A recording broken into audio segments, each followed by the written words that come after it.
రోజును తప్పు చేస్తున్నావురా, అరే నీ జీవితం టైప్ అని చెప్పిస్తావు. తల్లిగా తండ్రిగా నువ్వు చేయాల్సిన పని తెలుసా? వాడిని గద్దించే ప్రయత్నం చేయాలి, బుద్ధి చెప్పే ప్రయత్నం.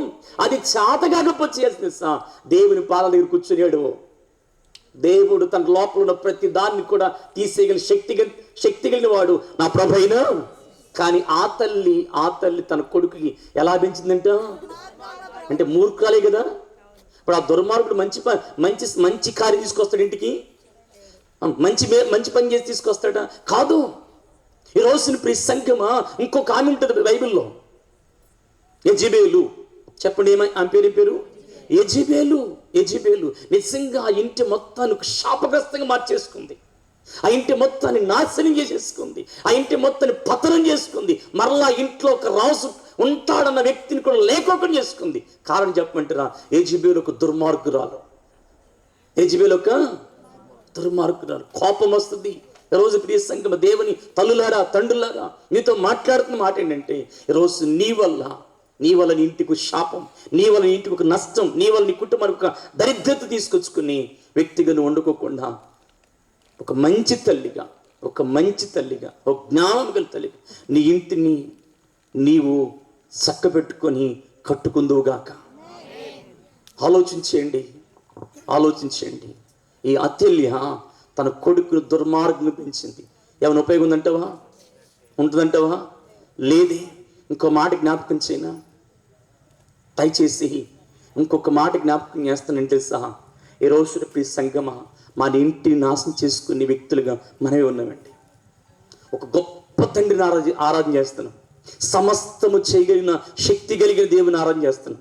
సమస్తం పాడైపోయిన ప్రాకారములు కట్టగలిగిన దేవుని ఆరాధన చేస్తున్నాం. పడిపోయిన పునాదులు కట్టగలిగిన తండ్రిని ఆరాధన చేస్తున్నాం. అస్సలు ఇది చేయుడు నా దేవుడు అన్న దేవుని మనం ఆరాధన చేస్తున్నాం. కానీ ఇప్పటికి మన ఇల్లు పెంట కుప్పల్లాగా, ఇప్పటికి మన ఇంట్లో సాతాను ఏలుబడి కింద ఉంటుంది.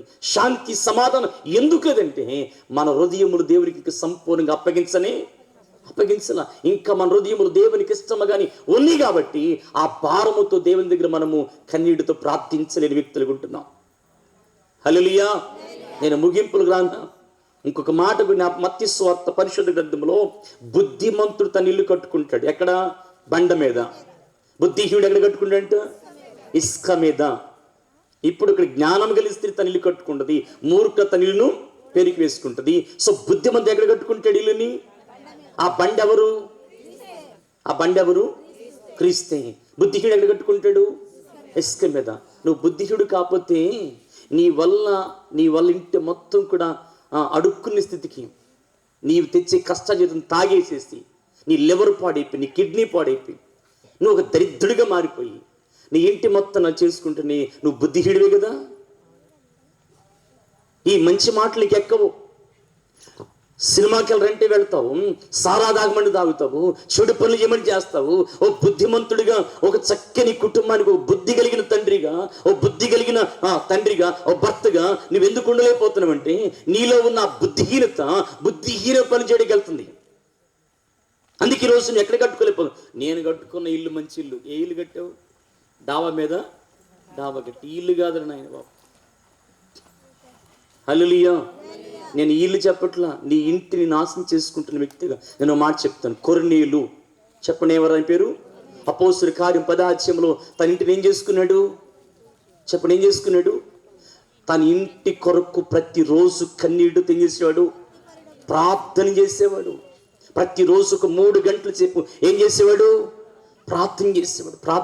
అందుకని ఆ ఇంటి మొత్తానికి ప్రభువు రక్తములు కడుక్కొని రక్షించుకునే వ్యక్తిగా చేసుకున్నాడు. హల్లెలూయా. నా ప్రియ సంఘమా, ఇంకో మాట జ్ఞాపకం చేయను మీకు. దయచేసి ఈ రోజున బుద్ధిహీనుడిగా ఉన్న ఆ తప్పిపోయిన కుమారుడు తండ్రి యొద్ద నుంచి మొత్తం తీసుకుని వెళ్ళిపోయి అన్ని పాడైపోయిన తర్వాత ఆ వచ్చిన బుద్ధి వచ్చినప్పుడు తన తండ్రి ఇంటికి వచ్చానంటే, బుద్ధి లేనివాడు వ్యభిచారం చేసేసాడు, క్లబ్లో తిరిగేసేసాడు, పేకాట ఆడేసేసాడు, తనుకున్న ఆస్తినంత నాశనమును అంటే అంత అయిపోయింది వచ్చేస్తారు కొంతమంది. ఉన్నవన్నీ అయిపోయిన తర్వాత, ప్రభా నీవే నాకు దిక్కు, నీవే నాకు. అప్పుడు ఫైనల్ తెలుసా, ఈ లివర్ పని చేయట్లా, కిడ్నీ పని చేయట్లా, గుండె సరిగా పని చేయట్లా. మీరు ఏం చేయాలి ఇప్పుడు మా కోసము? ఇప్పుడు ఏ గారు ఉపవాసం ఉండాలి, ఏముండాలి? మళ్ళీ మీరు ఉపవాసం ఉండకపోతే మళ్ళీ అడగటం, అయ్యగారు మా కోసం ఉపవాస ప్రార్థన. నువ్వు అయ్యగారి కోసం ఎప్పుడు చేసావు? చేశారు ఎవరన్నా? మరి అయ్యగారిని ప్రశ్నించేవాళ్ళు ఉన్నారు, అయ్యగారి మీద నిందలేసేవాళ్ళు ఉన్నారు. మమ్మల్ని పట్టించుకుంటున్నాడా అంటే నువ్వు గుడికి రాపోయినా అడగాలి, నిన్ను ఏం రాపోయినా అడిగాడు నన్ను కదా. సో ఈరోజు మీకు చెప్తున్నాను, నీకు సరైన జ్ఞానము, సరైన బుద్ధి జ్ఞానం ఉంటే కనుక నువ్వు చేసేది రైట్ రాంగా, నువ్వు చేసేది మంచి పని కాదని విశేష జ్ఞానం నీకుంటే కనుక నీ ఇంటిని కట్టుకుందువు గాక. ఓ కొర్నేలులాగా నువ్వు ఓ కొర్నేలుగా దేవుని స్థితిలో కూర్చొని మోకరించి కన్నీటితో ప్రార్థన చేసి నీ ఇంటి మొత్తం రక్షించుకుందువు గాక. నేను ముగింపుల మాట చెప్తున్నాను. రోజు మన ఇంట్లో ఉండే ఆస్తులు అంతస్తులు కాదండి, పేరు ప్రఖ్యాతులు కాదు. భయంకర దినాల్లో నీ కళ్ళ ముందే భయంకర సంఘటన ఇంట్లో జరగబోయే రోజున నువ్వు కూర్చొని ఏడ్చినా దాన్ని పూడ్చుకోవటం వల్ల అది జరగక ముందే, ఆ ప్రళయం రాకముందే, ఇంట్లో మొత్తం కలిసి ఘోరమంటే ఆడవకముందే మనం పని చేసేద్దాం. దేవుని పాదాల దగ్గరికి వెళ్ళిపోయి గట్టిగా యాకోబులాగా మన ఆయన పాదాలు పట్టుకొని ప్రార్థించి దేవుని స్థితిలో నీ ఇంటిని, నీ కుటుంబాన్ని కట్టుకుందువుగాక. చంపటానికి వచ్చిన యేసేవు యాకోబు ప్రార్థన వల్ల ఆ ఇంట్లో తన భార్యకి కానీ తన పిల్లలకి కానీ ఆయనకి కానీ ఏ నష్టము కత్తి కింద పడేసి యాకోబుని చేశాడు, కౌగులించుకుని ముద్దు పెట్టగలిగాడు. ఇది దేనివల్ల జరిగింది? ఆ రాత్రి అంతా కూర్చొని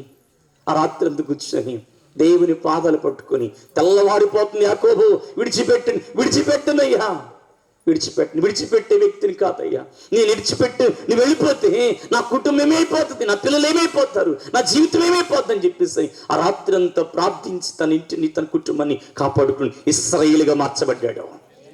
స్తోత్రం చెప్తారా? ఎవరి ప్రాణానికి ముప్పు అదే అని అంటాడు. నానా నేను కూడా సహాయం చేస్తాను, నీ పిల్లలను నీ గొర్రెలను నడిపించే వ్యక్తిగా ఉంటాను. శత్రు సహస్తం ఆయన దగ్గర సరెండర్ అయిపోయాడు. రోజు దేంట్లో సాధ్యమంటే ప్రార్థనే. ఇది బుద్ధిమంతుడు చేసే పని. బుద్ధిహీనుడికి ఎంత చెప్పినా అర్థం కాదు, ఇన్ని సభలు పెట్టినా వాడి జీవితంలో ఆగిలిపోద్ది. కానీ ఎలా ఉన్నాం ఈ రోజున? అదే రకంగా ఉంటే నీ ఇంటిని నీవే చేతులారా ఏం చేసుకున్నట్టు నువ్వు పాడు చేసుకొని నాశనం చేసుకొని తర్వాత నైలలు అయిపోయింది. ఒక మాట చెప్పిన, భార్య భర్తలు గొడవ వచ్చింది. చక్కని ఒక్కడే కొడుకుని తీసుకొని వచ్చేసాడు. భార్య ఎక్కడ ఉండిపోతుంది. వీడు సైకిల్ మీద ఎక్కించుకొని తిరుగుతున్నాడంట, కొడుకుని ఎక్కించుకొని తిరుగుతున్నాడు. వాడించి మించు ఒక 5-6 చదువుతున్నాడు. కొడుకు ఆశలు మంచి లేక పుట్టాడు. సైకిల్ మీద తిప్పుతున్నాడు. పక్కన వాళ్ళు చెప్పారంటారా, ఎండలో ఎందుకు తిప్పుతారు వాడిని? లేదు నా కొడుకు నా ఎంట ఉండాలి. తీసుకెళ్తున్నాడు, వస్తున్నాడు. ఓ రోజు తాగి తన కొడుకుని ఎక్కించుకొని వస్తున్నాడు. అటు నుంచి వస్తున్న కారు వెనక మంచి వస్తున్న లారీ ఆరణ కొట్టగా ఈ తప్పించే ప్రయత్నంలో నా ప్రియ సంగమా అది సైకిల్ ఒరిగిపోయి తండ్రికి పక్క పడిపోయాడు, కొడుకు రోడ్డు పడిపోయాడు. ఆ వెళుతున్న కారు ఎక్కేసి వెళ్ళిపోయిందంటండి. అది ఎక్కి వెళ్ళటం ఆలస్యం, లారీ వచ్చి ఎక్కేసిందంటండి. నాకు ఇష్టమైన కొడుకు, నా ప్రాణం కంటే ఎక్కువ అని చెప్పిన వాడు చేతుల తన కొడుకుని ఏం చేసుకున్నాడు? జ్ఞానం కలిగినవాడు అంటావా? బుద్ధిమంతుడు అంటావా? ఈరోజు ప్రియ సంఘమా, నీ కొడుకు నరకానికి వెళ్తున్నాడు. నీ కూతురే శాపగ్రస్తులు అయిపోతుంది. నీ జీవితమే నువ్వు రోజున సంతోషంగా నీ బిడ్డలు నీ కళ్ళ ముందు తిరగాల్సిన వాళ్ళని వారి జీవితంలో మొత్తం విషాదం నింపుతున్నప్పుడు నీ కలగాల్సిన ఆలోచన చేస్తా, నా మూలంగా, నా పాపం వల్ల, నా దోషం వల్ల నా కుటుంబం నాశనం కాకూడని చెప్పి ఓ బుద్ధిమంతుడిగా నువ్వు ప్రార్థన చేయగలిగి ప్రభువుకు సరెండర్ నీ పాపం ఒప్పుకొని దేవునిలో ప్రార్థన చేయగలిగితే మూర్ఖురాలుగా నీ భార్య కూడా మార్చబడి నీ దగ్గర సరెండర్ అయిపోద్ది. హల్లెలూయా. ప్రియ సంగమా, నువ్వు కాదు నీ కుటుంబం నాశనం చేసుకున్నది. ఆలోచించండి. జ్ఞానం కలిగిన స్త్రీ తన ఇల్లు కట్టుకుంటుంది, మూర్ఖుడు తన ఇల్లును పెరికేసుకుంటుంది, బుద్ధిమంతుని ఇల్లును బండ మీద కట్టుకుంటు, బుద్ధిహీనుడు తన ఇల్లును ఇసుక మీద కట్టుకుంటాడు. ఎలా ఉన్నావు ఈ రాత్రి ప్రశ్న చేసుకుని దేవుడి మాటలు తన వినికిలో దీవించునుగాక. చిన్న ప్రార్థన.